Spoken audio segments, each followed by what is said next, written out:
बहीण योजनेअंतर्गत सध्या जर तुम्ही केवायसी करत असाल तर एक एरर या ठिकाणी येत आहे, तो म्हणजे सदर आधार क्रमांक योजनेच्या पात्र यादीत समाविष्ट नाही। मग आता आपण नेमकं काय करायचंय? केवायसी आपली होणार का की लाडक्या बहीण योजनेमधून आपण अपात्र झालो आहोत? असे प्रश्न भरपूर अशा लाभार्थ्यांना नक्की येत असतील। अतिशय महत्त्वपूर्ण ही माहिती आहे। एका लाभार्थ्याची, ज्या लाभार्थ्यांना या महिन्याचा जो काही हप्ता आहे तो त्यांच्या खात्यामध्ये आलेला आहे, त्यांना सुद्धा एरर दिसत आहे। मग ती महिला पात्र असून सुद्धा त्या महिलांना हा एरर का येत आहे, हा प्रश्न सुद्धा या ठिकाणी येतो। पूर्ण व्यवस्थित पाहून घ्या कशा पद्धतीने या ठिकाणी एरर येत आहे, हे सुद्धा तुम्हाला पूर्ण मी लाईव्ह प्रूफ दाखवणार आहे।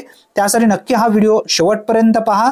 जर हा एरर येत असेल तर नेमकं आपण काय करायचंय याबद्दलची सुद्धा माहिती मी तुम्हाला पुढे देणार आहे। केवायसी करण्यासाठी सर्वप्रथम गुगल मध्ये ladkibaheen.maharashtra.gov.in या नावाने सर्च करायचंय। याची लिंक मी व्हिडिओच्या डिस्क्रिप्शन बॉक्स मध्ये देईल। डायरेक्ट जर तुम्हाला केवायसी ची लिंक पाहिजे असेल तर या ठिकाणी बघा ई केवायसी नावाचा एक ऑप्शन दिसत आहे लाडकी बहीण योजनेच्या एकदम खाली, त्यावरती टच करायचंय। टच केल्याबरोबर लाडकी बहीण योजनेसाठी केवायसी करण्याचा जो काही ऑप्शन आहे तो ओपन झालेला आहे। या ठिकाणी तुम्ही आधार कार्ड नंबर टाकून ई केवायसी करू शकता।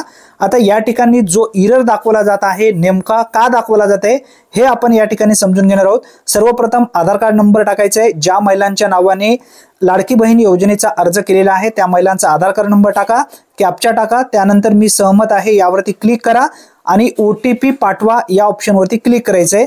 व्यवस्थित कोणत्याही ठिकाणी चुकू देऊ नका। आता या ठिकाणी OTP पाठवा या टॅबवरती क्लिक केल्याबरोबर या ठिकाणी खाली एरर आलेला आहे। हा एरर पहा काय आहे यामध्ये, ही सुद्धा माहिती तुम्हाला समजून घेणं आवश्यक आहे।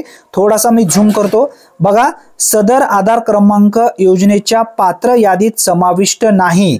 म्हणजे या ठिकाणी भरपूर अशा महिलांना लगेच प्रश्न येतोय की आम्ही या योजनेतून बाद झालेलो नाही का, मग आम्हाला या योजनेचा लाभ मिळणार का? सध्या आजपासून ही प्रक्रिया सुरू करण्यात आलेली आहे, त्यामुळे एरर दाखवला जात आहे। सर्व महिलांचेच असे प्रॉब्लेम आहेत। ज्या महिलांना ऑगस्ट महिन्याचा हप्ता आलेला आहे अशा महिलांचा मी आधार कार्ड नंबर टाकून इथं एरर जो आलेला आहे ते तुम्हाला दाखवलेला आहे। त्यासाठी काळजी करू नका, येणाऱ्या 1 ते 2 दिवसामध्ये सर्व अपडेट या ठिकाणी पूर्ण होईल। त्यानंतर बिंदास तुम्हाला ई केवायसी करता येईल। जेव्हा सुरू होईल तेव्हा सर्वप्रथम आपल्या चॅनलवर नक्की व्हिडिओ येईल। त्यासाठी आत्ताच आपल्या चॅनलला सबस्क्राइब करून ठेवा, म्हणजे सर्वप्रथम तो व्हिडिओ तुम्हाला पाहण्यासाठी मिळेल आणि घरी बसल्या तुमच्या मोबाईलने तुम्ही ई केवायसी कराल। हा व्हिडिओ जास्तीत जास्त महिलांपर्यंत नक्की शेअर करा। धन्यवाद, पुन्हा भेटूया, तोपर्यंत जय हिंद, जय महाराष्ट्र।